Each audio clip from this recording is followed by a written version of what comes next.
Arkadaşlar, kendi yap kanalıma hoş geldiniz. Bugün yepyeni bir slime ile karşınızdayım. Ama bugün sabun ve tuzdan yapacağız. Bunun için ihtiyacımız olanlar şöyle evde kullandığımız bir sabun, herhangi bir sabun olabilir. Markası fark etmez. Sıradan bir tuz. Evde annelerimizin yemeklere attığı tuzlardan olabilir. Diğer tuzları hiç denemedim, olur mu bilmiyorum. Şöyle eski bir kase ama ben çay tabağı kullanıyorum küçük yapacağım için. Eski olması siz karar verin ama ben eski seçtim çünkü slime'ın ben 2 kere yapmıştım bunda slime. Bakın böyle oldu. Ben de buna devam edeyim dedim. Diğerlerini plastikle yapmıştım. Şimdi bir de kaşık yerine çubuk kullanıyorum ben. Çay kaşığıyla bu hiç güzel olmuyor, yani çok karışmıyor ama bakın bunu çok güzel karışıyor. Hızlı da oluyor. Bakın şöyle, burası üçgen olduğu için, bakın neredeki üçgenarlı olduğu için, yani üçgen olduğu için daha iyi karıştırılıyor. Siz kendiniz nasıl rahat ediyorsanız onunla karıştırın. Şimdi öncelikle sabunumuzu alıyoruz ve slime'ımızı ne kadar büyüklükte yapacaksak onun kadar sıkıyoruz. İstediğiniz kadar sıkabilirsiniz. Benim bir sürü slime'ım olduğu için yarısı başarılı, yarısı başarısız. Yalnız doğru söylemek gerekirse çoğu başarısız. İnşallah bu olacak. O yüzden birazcık büyük yapacağım.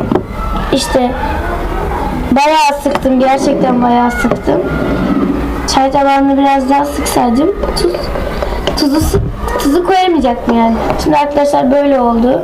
Karıştırıyoruz. Çok hızlı karıştırmamız lazım. Kıvamına gelinceye kadar karıştıracağız. Siz şimdi sıkılabilirsiniz ama slime'ın olması için bunu yapmak zorundayım.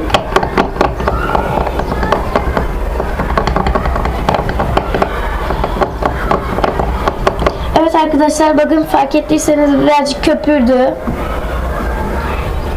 Ay, kamerada da görünmüyor ki. Bir dakika. Durduruyorum. Arkadaşlar ben durdurdum ve bayağı bir karıştırdım. Şimdi yine siz görün diye karıştırıyorum birazcık.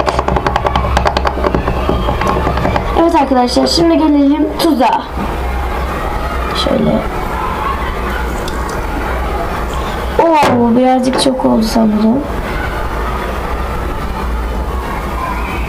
Arkadaşlar tuzu çok koyarsanız sıvılaşır.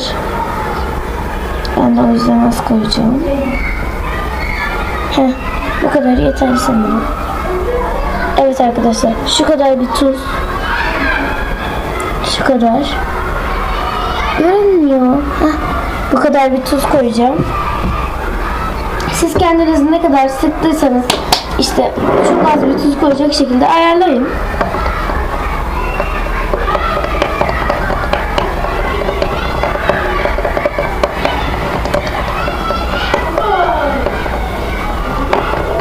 Bakalım yapışıyor mu? Birazcık daha karıştırmamız lazım belki.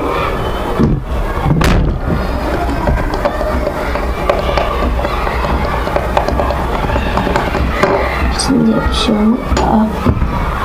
Arkadaşlar tuz burada boraksın yerini alıyor, yani yapışmamasını sağlıyor. O yüzden birazcık tuz koyuyoruz çünkü yapıştı elime. Çok hızlı karıştırıyoruz kıvamına gelene kadar. Evet, artık çok yapışmıyor ama birazcık daha karıştırmaya devam edeceğim.